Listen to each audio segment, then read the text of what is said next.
ఆదికాండం బైబిల్లోని మొదటి గ్రంథం. దానిలోని గాథని 2 భాగాలుగా విభజించొచ్చు.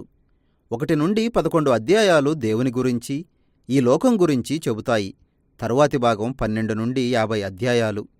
ఈ గాథ అంతా అబ్రహాము అనే ఒక వ్యక్తి గురించి, అతని సంతానం గురించి రాసి ఉంది. ఈ 2 భాగాలు 12వ అధ్యాయం ప్రారంభంలోని ఒక చిన్న గాథ ద్వారా కలపబడ్డాయి. ఈ ఏర్పాటు మనం ఈ గ్రంథ సందేశాన్ని ఒకే మొత్తంగా ఎలా అర్థం చేసుకోవాలి అనే విషయంలో ఒక క్లూ ఇస్తుంది. అంతేగాక అది బైబిల్ అసలు గాథకు ఒక పరిచయంగా పనిచేస్తుంది. బైబిల్లోని 2వ వాక్యంలో వర్ణించిన అస్తవ్యస్తమైన చీకటి పరిస్థితిని మార్చి, దేవుడు ఏ విధంగా దానికి ఒక క్రమాన్ని, సౌందర్యాన్ని, మంచితనాన్ని కల్పించాడో అనే వర్ణనతో ఈ గ్రంథం ప్రారంభమవుతుంది. దానిలో నుండి దేవుడు జీవం నిలిచి ఫలించే విధంగా ఒక ప్రపంచాన్ని చేశాడు. తరువాత దేవుడు మానవులు అనే ఈ జీవుల్ని చేశాడు. వీరినే హీబ్రూ భాషలో ఆదాము అని పిలిచారు. ఆయన వారిని తన సొంత పోలికలో చేశాడు. అది దేవుడు చేసిన ప్రపంచంలో వారు పోషించాల్సిన పాత్ర, దాని ఉద్దేశాన్ని సూచిస్తుంది. అంటే మానవులు ఈ లోకంలో దేవుని స్వభావాన్ని ప్రతిబింబించేవారుగా ఉండాలి.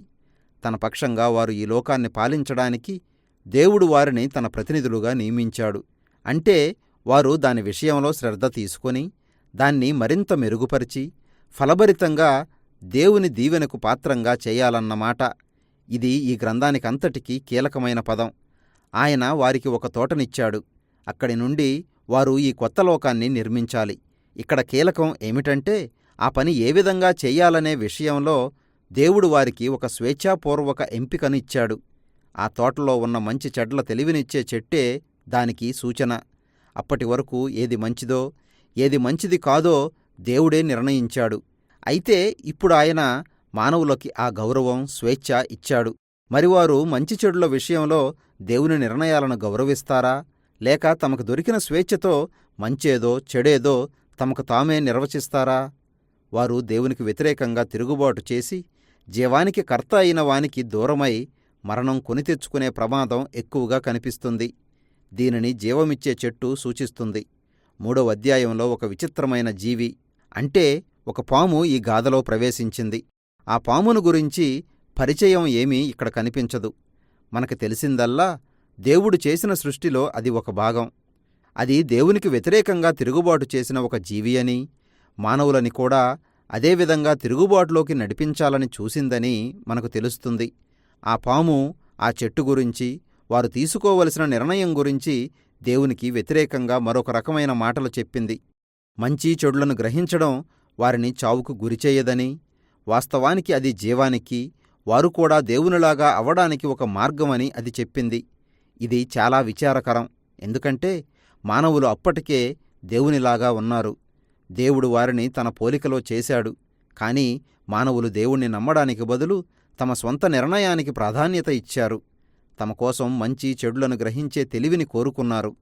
తరువాత ఒక్క నిమిషంలో మొత్తం గాథంతా అదుపు తప్పిపోయింది. మొట్టమొదటి దుష్ఫలితం, సంబంధాలు విచ్ఛిన్నమైపోయాయి. అకస్మాత్తుగా ఆదాము, అవ్వలు తామెంత శక్తిహీనులో గ్రహించారు. వారు కనీసం ఒకరిపై ఒకరు నమ్మకం ఉంచలేకపోయారు. కాబట్టి వారు ఆకులతో బట్టలు చేసుకొని తమ శరీరాలని వేరొకరికి కనిపించకుండా కప్పుకున్నారు. ఇక 2వ దుష్ఫలితం, దేవునికి మానవునికి మధ్య ఉన్న దగ్గర సంబంధం చెడిపోయింది.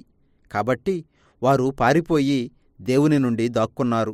దేవుడు వారి దగ్గరికి వచ్చినప్పుడు వారు తమలో ముందుగా తిరుగుబాటు చేసింది ఎవరు అని ఒకరిపై మరొకరు నేరారోపణ చేసుకోవడం ప్రారంభించారు. ఈ గాథ కొంచెం ఆగింది. ఈ సమయంలో దేవుడు ఆ పాము, మానవులు చేసిన పని ఫలితంగా వారు పొందబోయే శిక్షలను వివరించాడు. పాము అప్పటికి విజయం సాధించినట్టు కనిపించినా అంతిమంగా అది ఓడిపోతుంది. అది మట్టి తిని బతుకుతుంది. ఆ స్త్రీ సంతానంగా వచ్చే ఒకడు ఆ పాము తలపై ప్రాణాంతకమైన దెబ్బ కొడతాడని దేవుడు వాగ్దానం చేశాడు. ఇది చాలా గొప్ప వార్తగా కనిపించవచ్చుగాని దానికి బదులుగా పెద్ద వెల చెల్లించాల్సి ఉంది. ఎందుకంటే ఆ పాము కూడా తాను దెబ్బతినే ముందుగా స్త్రీ సంతానమైన ఆ వ్యక్తి మడమపైన కాటువేస్తుంది. ఈ గాయపడే విజయశీలుని గురించిన వాగ్దానం చాలా విచిత్రంగా ఉంది. అయితే ఇప్పటివరకు జరిగిన గాథ చూస్తే ఇదంతా దేవుని కృపాకార్యం అని మనకు తెలుస్తుంది. మానవులు తిరుగుబాటు చేశారు. మరి దేవుడేం చేయబోతున్నాడు? వారిని విమోచిస్తానని ఆయన వాగ్దానం చేశాడు. అయితే అది మానవుడు తీసుకున్న నిర్ణయపు ఫలితాన్ని మాత్రం తీసివేయదు. కాబట్టి వారు తిరుగుబాటు ఫలితంగా జీవితంలోని ప్రతి అంశం, అది ఇంటిలోగాని బయట పొలంలోగాని అతి కష్టంతో బాధతో మానవులు సంపాదించుకోవాలని దేవుడు వారికి చెప్పాడు. అది చివరికి వారిని మరణానికి నడిపిస్తుంది. ఇక ఇక్కడి నుండి గాథ అధోగతికి ప్రయాణిస్తుంది. 3 నుండి 11 అధ్యాయాలు ఈ తిరుగుబాటు ఫలితంగా మానవ సంబంధాలు ఏ విధంగా ప్రతి స్థాయిలో దిగజారిపోయాయో వివరించాయి. ఇక్కడ 2 అన్నదమ్ముల గాథ చూస్తాం, కయీను, హేబేలు. కయీను తన తమ్ముడంటే ఎంత అసూయ చెందాడంటే అతణ్ణి చంపెయ్యాలనుకున్నాడు. శోధనకు లొంగిపోవద్దని దేవుడతనిని హెచ్చరించాడు. కాని అతడు వినకుండా తన తమ్ముణ్ణి పొలంలో చంపేశాడు. కయీను వెళ్ళి ఒక నగరాన్ని నిర్మించాడు. అదంతా హింస, అణిచివేతతో నిండిపోయింది. లెమెకు గాథలో అది ప్రతిబింబించింది. బైబిల్లో ఒకరికంటే ఎక్కువ భార్యలను చేసుకున్న వారిలో ఇతనే మొదటివాడు. వారిని అతడు ఏదో ఒక వస్తు సామాగ్రిలాగా పోగుచేసుకున్నాడు. కయీను కంటే ఎక్కువగా హింస జరిగించడంలో తాను ఎంత మించిపోయాడో దానిని వివరిస్తూ అతడు ఒక పాట పాడాడు. దీని తరువాత దేవుని కుమారులు అనే వారి గురించిన విచిత్రమైన గాథ చూస్తాం. వారు దుర్మార్గమైన దేవదూతలకు చెందినవారు కావచ్చు, లేక వారు తమను తాము దేవతల నుండి వచ్చామని చెప్పుకున్న ప్రాచీన కాలంలోని రాజులు కావచ్చు. లెమెకులాగా వారు చాలామంది భార్యలను చేసుకుని నెఫీలులు అనే గొప్ప యుద్ధవీరుల్ని కన్నారు. వీటిలో ఏది నిజమైనా మానవులు దేవుని లోకంలో రాజ్యాలు నిర్మించి వాటిని హింస, అవినీతితో నింపేశారు. మానవాళి ఆ విధంగా తన ప్రపంచాన్ని ఒకరిని ఒకరు నాశనం చేసుకోవడం చూసి దేవుడు ఎంతో బాధపడ్డాడు. తాను సృష్టించిన ఈ లోకాన్ని కాపాడుకోవాలనే భారంతో దేవుడు దానిని ఈ మానవాళి దుష్టత్వం నుండి ఒక గొప్ప జలప్రళయంతో కడిగేయాలని నిర్ణయించుకున్నాడు. అయితే ఆయన నోవాహు అనే నీతిమంతుడైన ఒక వ్యక్తిని, అతని కుటుంబాన్ని ఆ జలప్రళయం నుండి కాపాడాడు. అతన్ని ఒక కొత్త ఆదాముగా ఆయన నియమించాడు. ఆయన తన దైవిక దీవెనను అతనికి తిరిగి ఇచ్చి ఈ లోకంలోకి వెళ్ళి విస్తరించమని ఆజ్ఞాపించాడు. ఆ విధంగా మనకి తిరిగి నిరీక్షణ కలిగింది. అయితే నోవాహు కూడా విఫలం చెందాడు. అది కూడా ఒక తోటలోనే. అతడు వెళ్ళి ఒక ద్రాక్షతోటను నాటి దానిలో తాగి మత్తులో మునిగిపోయాడు. అప్పుడతడు తన గుడారంలో ఉండగా అతని కుమారుల్లో ఒకడు హాము అతడు సిగ్గుపడే పనిచేశాడు. ఇక్కడ మన కొత్త ఆదాము కూడా మొదటి ఆదాములాగా నగ్నంగా సిగ్గుపడి ఉండడం మనం చూస్తున్నాం. మానవాళి మళ్లీ పతనం కావడం ప్రారంభించింది. ఇది వారు బబులోను నగరం నిర్మించడానికి దారితీసింది. ప్రాచీన మెస్పటోమియా ప్రజలంతా ఒకచోట సమావేశమై వారు కనుగొన్న ఇటుక అనే ఒక కొత్త పరిజ్ఞానాన్ని ఉపయోగించడం ప్రారంభించారు. అప్పటి వరకు ఇంకెవరూ చేయలేని విధంగా వారు మరింత వేగంగా పెద్ద పెద్ద నగరాల నిర్మాణం చేయగలిగారు.